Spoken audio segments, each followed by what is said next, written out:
परम सत्कारयोग गरीबाज जी प्यारे शासन जी आप जी ने आप सही दरबार का पवित्र अवैध रूप के शब्द कीर्तन आप जी ने साढ़े मानयोग साबक पंत संतोष सिंह को सुनिया। बहुत कृपा की तुम्हें जैसा बहुत बता अज इतने आप जो हफ्तावार प्रोग्राम चलता है ये महाबली सूर्यवंशी दसम ग्रंथ के रचयिता सरबंस दानी गरीबना गुरु गोबिंद सिंह का पावन दिन आप मना रहे हैं।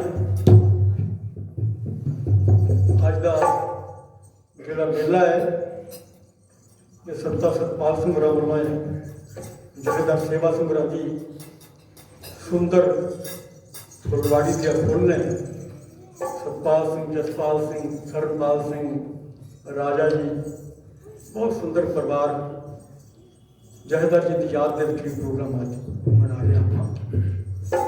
मेरी याद है 2010 के इतने बस मैं लैके गया सी मैं जथेदार जी के चरणों चर्चा की। मैं कहा जथेदार जी मथुरा वृंदावन की धरती आप देखने जा रहे हैं तो आप जी जरूर चलो। जथेदार सारा पूछे किस तरह कितों जाना है सारा दसिया। जथेदार जी बहुत प्यार करते सन बहुत उत्साह बड़ा देते सन। मैं जथेदार जी तो बाद काफ़ी देर तक बहुत मैं इतने घाट महसूस करता रहा। वो तो बस सुबह ही चले गए एक होर झटका लग गया।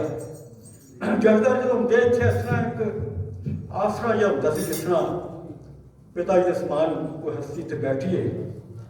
अच्छा मान भी बड़ा देते सन कहना भी कोई गल किसी ने पुछनी नहीं होना जरा सैकटरी साहब दसणगे। हालांकि मैं उन्होंने बच्चा नाचीज कोई मैनू ज्ञान नहीं पर मान देंगे सन सच्चे पद जथेदार जी सच पा बख्शिश कर जथेदार जी की याद साढ़े दिलों के जो भी आती है पीस टी भी नाल देती है। मैंने याद हो जो इतों बस लैके गए तो इतों आप वृंदावन गए रागी मनजीत सिंह शायद नाल सन दर्शन सिंह जथेदार नाल सन तो कुछ स्लोगन लैके सन तख्तियां के उत्ते अपन लिख के मथुरा मंडल के विखे जन्म धरियो हरि राय कृष्ण जन्म जब ही भयो देवल भयो उल्लास शत्र सबैल नाश हुई हमको हुई क्लास। यहो जे स्लोगन आनंद सो सब देवतन सुमन दीन बरखाए शोक हरण दुष्टन दलन प्रगटे जागो आए। बड़े बड़े सुंदर स्लोगन तख्तियां ते लाके नाल लैके जा रहे थे। चरणजीत ने वीडियो बनाई थी तो सारे गज के उन्होंने कुछ गलियां आप जा रहे थे जो आप वृंदावन निधि बनने जिथे भगवान ने रास किया है। बड़ी सुंदर जगह है जो भी जाइदा उस जगह पर जाके थंबर जाइदा देखीदा है। जो निधि बन गए तो उत्थे तक 50 फुट का गोल चक्कर जैक बनाया थले पत्थर लगा उत्थे भगवान नचते सन गोपियां उस जगह देखी जथेदार जी ने वो देखने के नाल एक शैड जहा पिया 40-50 फुट चौड़ा चादर का शैड तो वो थले एक साइड मूर्तियां रखी सतगुरां दियां वो शैड के थले फिर बैठ के जथेदार जी उत्थे फिर दीवान लाए जी धारण पढ़ी थी मैंने आज भी याद है। मैं ऐसी बंसी बजाई नंद लाए ऐसी बंसी बजाई नंद लाल भूल गई सब दुनिया ऐसी बंसी बजाई नंद लाल भूल गई सब दुनिया। बोलना सुने देखो मैं वहां नवा तुम पिछो साज साहब ने ऐसी बंसी बजाई नंदलाल भूल गई सब दुनिया ऐसी बंसी बजाई नंदलाल भूल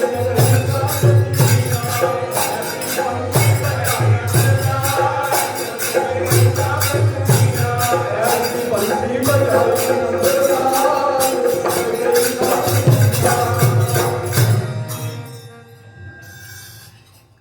बंसी बजाई ऐसी, बंसी बजाई ऐसी, बजाई ऐसी, बजाई ऐसी, बजाई ऐसी,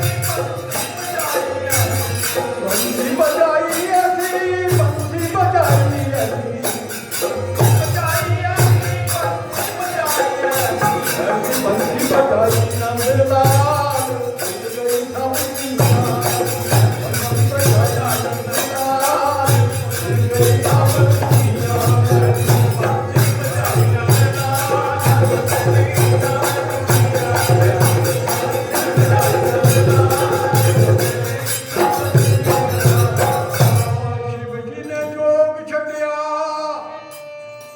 ते गवा आ गया हर जी दे पास भूल गई सब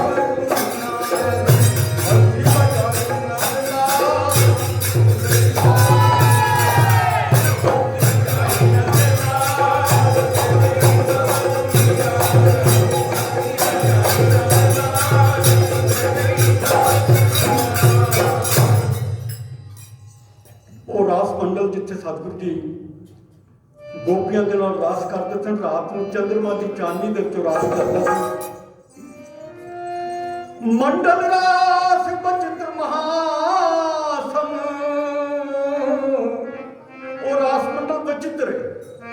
ਮੰਡਲ ਰਾਸ ਬਚਿੱਤਰ ਮਹਾਸਮ ਜੇ ਹਰ ਕੀ ਭਗਵਾਨ ਨਚਿਓ ਹੈ। ਉਹ ਇਸ ਕਰਕੇ ਬਚਿੱਤਰ ਕਿ ਭਗਵਾਨ ਨੰਗੇ ਪੈਰੀ ਉੱਥੇ ਨੱਚਿਆ।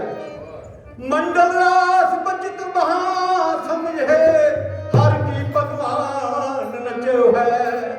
ताही के बीच कब है कवियों रस कंचन की संग तुल मचो है।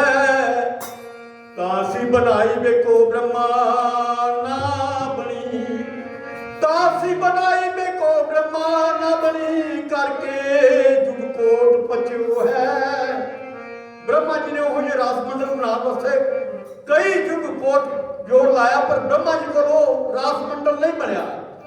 तासी बनाई बेको ब्रह्मा ना बनी करके जुग कोट पचो है। कंचन के तन गोपन के जे मत मनी मन तुल गचो है। अगे गिरना चंद्र कंचन के तन गोपन के ये मदमणि मन तुम गचो है। जल में सफरी जिम केल करे तुम ग्वारनिया हर के संग डोले। जिस तरह पानी की मछली खेल करती है भगवान के नाल ग्वालना जिस गोपियां जिस ऐसा खेल करती क्रोध करती थे। जल में मछली जिम केल करे तुम ग्वारनिया हर के संग डोले। जीव जन फाग को खेलत ही ते भांति कान के साथ कलोले। कोकिल का जिम बोलत है तिम गावत ताकि बराबर बोले। कभी श्याम कहे सब ग्वारनिया ए पातन सो रस कान चोले। जिस तरह कोयल बोलती है उसके पीछे कोयल दूसरी जवाब देती है। ग्वालना इस तरह बसन सतनाम की बंसरी के पीछे। इतने कवि श्याम क्या है गरीब नाथ गुरु गोबिंद सिंह ने, गुरु गोबिंद सिंह ने माता गुजरी जी कदी सतगुरु कवि श्याम कहा कवि राम कहा के संतक तंजे। श्याम के राम दसम च बहुत जगह जिक्र है। उत्थे सतगुरु जी अपने आप कवि श्याम कहा है। दसम ग्रंथ अनूठा ग्रंथ है। ये वीर रस प्रेमा रस भक्ति रस बिरहा बहुत वधिया च लिखे ने। सतगुरु जी उस समय दे सतगुरु जी लिख सकते हैं जिस तरह सतनाम के चित्र लिखे कोई होर नहीं सी लिख सकता, कोई माँ का लाल नहीं सी लिख सकता। यह अवतार सूर्यवंशी भगवान गुरु गोबिंद सिंह जी लिख सकते थे जिस तरह सतगुरु ने तड़क होके वो चरित्रों का वर्णन भी दिता। सिख को समझाया भी किसी तरीके तो डोल ना किते बहकी ना रंगमई दुनिया च किते बदल ना जाए। किते मैं हुण गुरु गोबिंद सिंह दत्त छोटी जी आप जी एक तो जो गरीबराज पटने साहब अवतार लिया सतगुਰਾਂ ने गरीबराज 5 साल तक उत्थे रहे। सतगुरु जी जो प्रदेश गए तो जो पटने की धरती आई रात के टाइम नानक सिंह नाल से सतगुਰਾਂ के ट्रेन के विच सतगुरु नानक सिंह ने कहा भी सच पाठ खड़े होकर नमस्कार की इस धरती को। सतगुरु क्या नानक सिंह के दर्शन कर लै, जन्मपुरी भूमि है मेरी पटना देखूंगा कि मैं रात सपना। वो सत्तर सतगुरु से पूरियां कीतियां। पटने की धरती के विच सतगुरु अवतार लिया। जगतू सेठ सतगुरु जी के कोल आया। जो सतगुरु के कोल आए के नाल जैता भगत सी। सच्चे पातशाह मुखार विच जो लफ्ज बोलते पूरे हो जाते सन। सब संगत जी डरती सी सच्चे पातशाह को यहो जी गल ना सच्चे पातशाह मुखार विच निकल जाए। मस्ती च रहते सन सतगुरु जी, खेडा करते सन अपने बाल सिखाई मित्रों के नाल। जैते भगत ने सच्चे पातशाह अर्जी की गरीब माई सेठ जी के औलाद ने आप जी कृपा करो। सतगुरु जी मुस्कुराते हो। सतगुरु जी सेठ की झोली के तीन सेब सुटे, एक सेब गिर गया, तीनों की झोली च रह गए। सतगुरु ने कहा भी बच्चे लड़के तीन होंगे पर एक जरा बुखार के नाल मर जाएगा तो दो जिंदा रहेंगे। वो उस तरह ही हुए। तीन बच्चे जगतू सेठ से हुए, एक मर गया बुखार के नाल ही, दो बच्चे रहे। यह गल्लां बड़ियां प्रचलित सन। उत्थे पटना साहिब च सच पाठ खेड जिन्हों करते सन। राजा फतेह चंद की घर की सच पाठ ने बहुत प्यार करते थे। जो उन्हें यह सतगुरु के बच्चे सुने, वो औलाद नहीं सी पर वो तरसती सी सतगुरु गरीबा गुरु गोबिंद सिंह का। वो चाहती सी कि किसी तरीके मेरे महल च आन, मैं गोदी च बिठावा, प्यार करा, उन्होंने देखा, मैं निहारा। वो मन की चाह सी। सतगुरु जी एक दिन अपने बाल सखाई मित्रों के नाल दौड़ते दौड़ते उनके महल के आ गए। जब महल च आए तो राणी बरांडे जो आई उन्हें देख के ठिंबर गई। सतगुरु जी आ गए। जो सतगुरु भगवान विष्णु सन, जो उन्हें चेहरा सतगुरु देखा तो मोही गई। सतगुरु जी मुस्कुरा के जब रानी वाल देखा, सच पातशाह दौड़ के उन्हें जफ्फी पाली। सच पातशाह रानी ने बिठा के सच पातशाह गोदी के बैठ के गोदी च बैठ के बड़ा प्यार किया। प्यार चुमे सतगुरु के चेहरा देखे, प्यार करे, अखियां च जल आ गया। नौकरां क्या लियाओ मठियाइयां लाओ ताजियां जाके फटाफट। सच पातशाह कहते नहीं, मठियाइयां नहीं खानियां, जो तुसी खादा वही खाना है। छोले पूरी खाने ने, तुम छोले पूरी खाते हैं। वो दंग रह गई, कहती इन्होंने किस तरह पता। उस तरह छोले तो पूरियां मंगाइया। सतगुरु जी ने बाल सुखाई मित्रों ने खाधियां। सचपा बड़े खुश। सचपा कहने लगे कल फिर आवांगे, रोज आया करेंगे। सचपा रोज जाना, उन्हें चाह नाल आप तैयार करने, छोले पूरियां नाल तैयार करके राजे ने नाल तैयार करके रखियां। सचपा दोपहर के टाइम जो आ जाना, सचपा फिर मित्रों के नाल उत्थे खेडना, छोले पूरियां सारे ने छकियां। उत्थे फिर सतगुरु जी जिहड़े ने वो रानी जी प्यार के नाल सोने चांदी के खिलौने सचपा के अगे रखने। सचपा घट खेडते रहे चीज़ों ना, कोई शस्त्र सचपा बहुत चंगे लगते सन। एक दिन सतगुरु जी करौंदे का एक छोटा जा बूटा लैके आए। वो भी महल में सतगुरु जी ने आप लगाया। जरा सतगुरु जी साहिब जी मामा जी सतगुरु जी उन्होंने सतगुरु जी लैन आते। सतगुरु जी जाते ना, जो शाम को जाते, जो रह रात का पाठ होता उदों जाना। तो उन्हें फिर जेड़े जेड़े उन्हें चीज़ा नाल भर के देनियां रानी ने, वो फिर साहब जी नाल लैके आनियां सारियां। तो माता साहब जी भी सच पाठ कई बार बुलाना, सच पाठ उत्थे खेडते रहना। लगभग उत्थे वो पौधा जड़ा सच पाठ 5 साल तक उत्थे रहे। इधर पंजाब के गरीबां गुरु तेग बहादुर जी को पंजाब की संगतां जिहड़ियां बड़ा जोर पा रही सन साहिबजादे के दर्शन करने ने।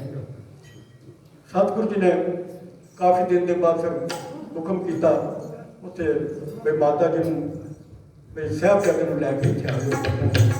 हुण पटने तो सतगुरु जी की तैयारी हो गई पंजाब में जाने वास्ते। पटने पंजाब च बड़िया खुशियां, पर पटने के जो सतगुरां के जोड़े दोस्त सन, सतगुरां नाल जोड़े प्यार करने वाले सन, वो सारे उदास हो गए। उन्होंने सचपाल के लागे लागे सारे कह भी किसी तरीके सचपाल ना जान। इधर राणी को जो पता लगा उन्होंने सतगुरु जी जा रहे हैं, तो राजा तो राणी दोनों वो रोन लग पे, गश पै गई, उठन रोन, हालत बड़ी बुरी। बई आप राणी ने सतगुरु ने एक बार राणी की गोदी ने अर्ज की सतगुरु बई आपकी कृपा करो, राणी से कोई औलाद नहीं है, कृपा करो। सतगुरु जी ने कहा भाई देखो माता गल है कि बच्चे तो बड़े होकर भी कपुत हो जाते हैं, पर तुम मैनू अपने पुत्र बनाओ, जो याद करो कि मैं तुहाडे कोल ही रहांगा। राजा राणी बड़े खुश सन, बड़ी सेवा करते हैं, 1 साल के लगभग सेवा करते रहे उत्थे। हुण सतगुरु जी के जो जान का पता लगा तो हालत बहुत बुरी, उन्होंने गश पैन। इधर सतगुरु जी तैयारियां करते पे सन, उधर राजा राणी जिहड़े सन सतगुरु के वियोग के तरसते पे सन। सतगुरु जी ने अपने घरों दौड़ के तो सतगुरु जी राणी के महल च भज के चले गए। एक अपना जोड़ा दिता राणी नूं, नाल एक अपनी तलवार दी छोटी सतगुरु ने, एक चरणदास से अपना जोड़ा दिता सतगुरु जी उन्होंने। सतगुरु ने कहा भी तुसीं किसी तरीके का फिक्र नहीं करना, मैं तो तुहाडे कोल ही हाँ। उत्थे सतगुरु जी ने उपदेश दिता गया, किस तरह उपदेश जो गोपियां नूं सतगुरु जी कुरुक्षेत्र जो मिले सन, तो गोपियां नूं उहदे बाद उत्थे सतगुरु ने उपदेश दिता सी, उत्थे गोपियां नूं सांत्वना आई थी। कृष्ण ने एकांत कियो,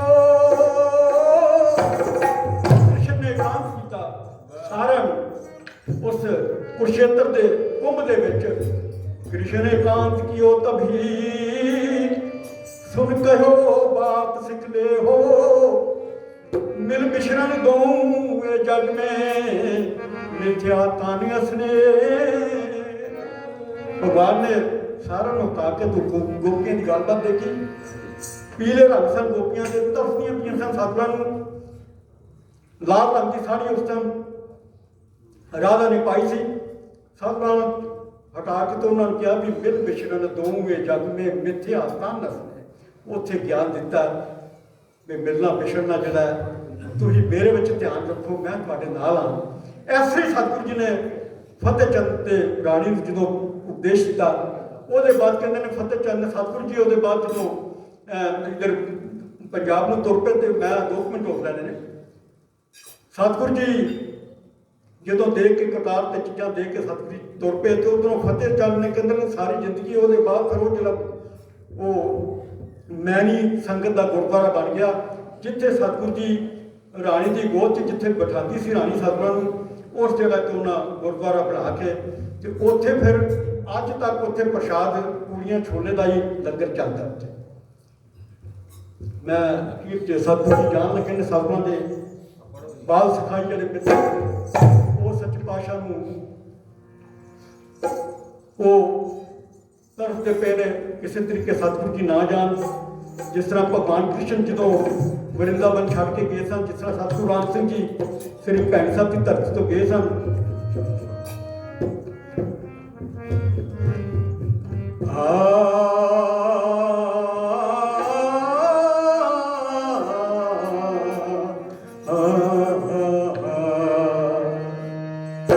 तेरे बचपन दे वाला जमाना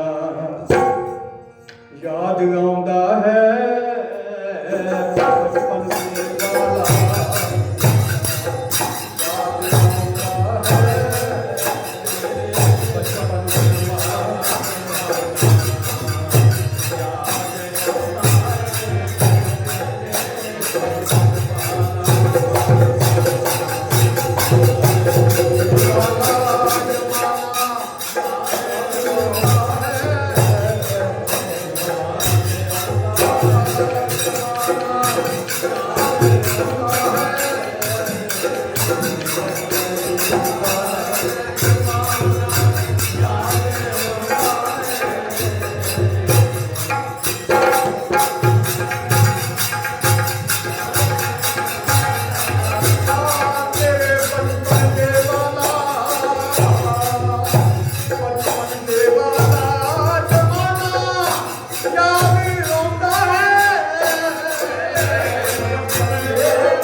ਜਿੱਥੇ ਖੇਡ ਕੀਤੇ ਫਸਾਨਾ ਯਾਦ ਆਉਂਦਾ ਹੈ।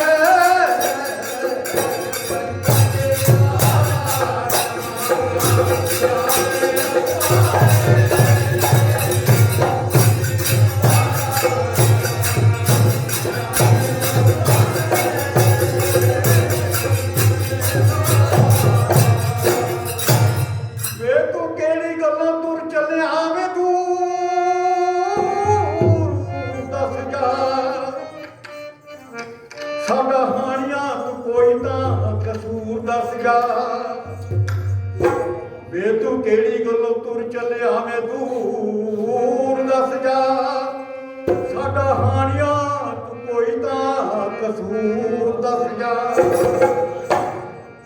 ਤੇਰੇ ਬਾਦੋਂ ਕਿੰਨੇ ਖਾਣੀਆਂ ਨੇ ਛੋਲੇ ਪੂਰੀਆਂ ਤੇ ਤੇਰੇ ਬਾਦੋਂ ਖੇਡਾਂ ਰਹਿਣੀਆਂ ਨੇ ਸਾਰੀਆਂ ਪੂਰੀਆਂ। ਵੇ ਕਦੋਂ ਆਵੇਗਾ ਤੂੰ ਇਹ ਤਾਂ ਜ਼ਰੂਰ ਦੱਸ ਜਾ ਸਾਡਾ ਹਾਣੀਆਂ ਤੂੰ ਕੋਈ ਤਾਂ ਕਸੂਰ ਦੱਸ ਜਾ। ਬਚਪਨ ਦੇ ਵਾਲਾ ਜ਼ਮਾਨਾ ਯਾਦ ਆਉਂਦਾ ਹੈ।